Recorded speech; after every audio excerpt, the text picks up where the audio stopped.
You know, we all try to do the right thing with our money. We make budgets, we try to save, but for so many of us, it still feels like we're just treading water, right?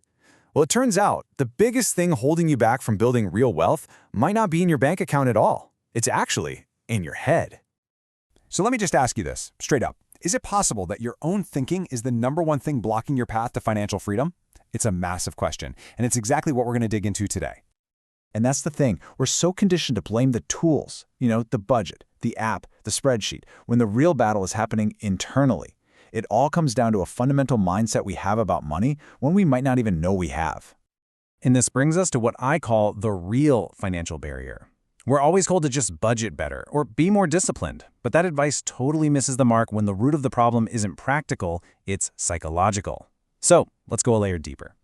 It's kind of like this. Imagine trying to run a marathon with an invisible 50-pound weight chained to your ankle. You're putting in all the effort, you're sweating, you're doing everything right, but something is just holding you back. That something is a psychological trap, and the worst part is, we often can't even see it's there. And this trap, well, it has a name. It's called the Scarcity Trap.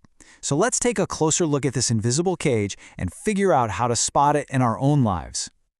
So what is it really? Well, the scarcity trap is this nasty, vicious cycle. When your brain is constantly, and I mean constantly, focused on not having enough, on what you lack, you literally start to become blind to the opportunities for growth and wealth that are right in front of your face. It becomes a total self-fulfilling prophecy. This lays it out perfectly. It's like living in two different worlds. Over on the left, the scarcity trap has you playing defense, constantly. Every decision is just about short-term survival, just making it through the day or the week. But over on the right, with an abundance mindset, you get to play offense. Your focus completely shifts to long-term value, and you start seeing possibilities instead of just problems. So, the big question is, how do we break free? How do we make that jump? Well, it all starts with one single, powerful, conscious decision. You have to commit to your own wealth. This isn't just some passive wish. It's the foundational shift that changes everything. Now, you have probably heard this phrase a million times before, but I want you to forget everything you think it means.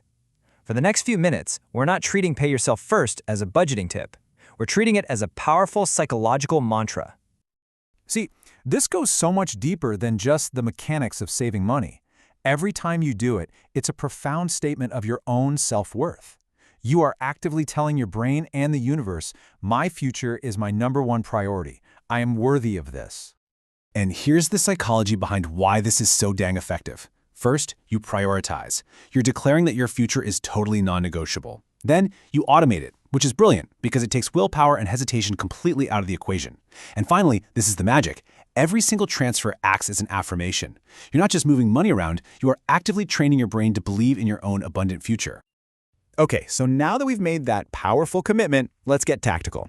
We're going to dive into 3 specific, actionable mindset shifts you can start using today to actively reprogram the way you think about money. So think of this as your new toolkit. We're going to break down these 3 core shifts that will help you move from that world of scarcity into the world of abundance. First up, and this one is a game changer, redefining expensive versus value. Look at this. The scarcity view sees a pair of cheap shoes and thinks, awesome, I saved $50.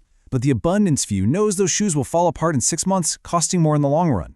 The scarcity view sees a quality tool and says, that's too expensive, while the abundance view sees it as an investment in getting the job done better, faster, and more efficiently. It's a total shift from short-term cost to long-term value. Number 2, establish an abundance ritual. And look, this is so simple, but it's incredibly powerful. Just schedule 5 minutes. That's it. 5 minutes every single week to look at your financial progress, even the tiny wins, and to really visualize where you're going. This creates a positive feedback loop in your brain that keeps you focused, motivated, and on track. And number 3, you absolutely have to shift your focus. The scarcity mindset is always playing defense. It's just trying not to lose money. The abundance mindset, it plays offense. It is actively looking for opportunities to grow, to invest, to learn a new skill that could earn more, to create value in the world. You have to stop asking, what's the worst that could happen, and start asking, what's the best that could happen? All right, let's bring all this home.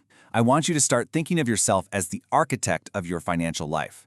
These aren't just little tips and tricks. These are the actual blueprints you can use to design your own abundance, to build a new reality for yourself. When you really boil it all down, the entire journey looks like this. The real, true key to unlocking your financial potential isn't some secret stock tip or a complicated budget. It's the internal shift, moving from a mind that's ruled by fear to one that's guided by opportunity. So I'll leave you with this one question. Not tomorrow, not next week. What is the one single first step you're going to take towards abundance today?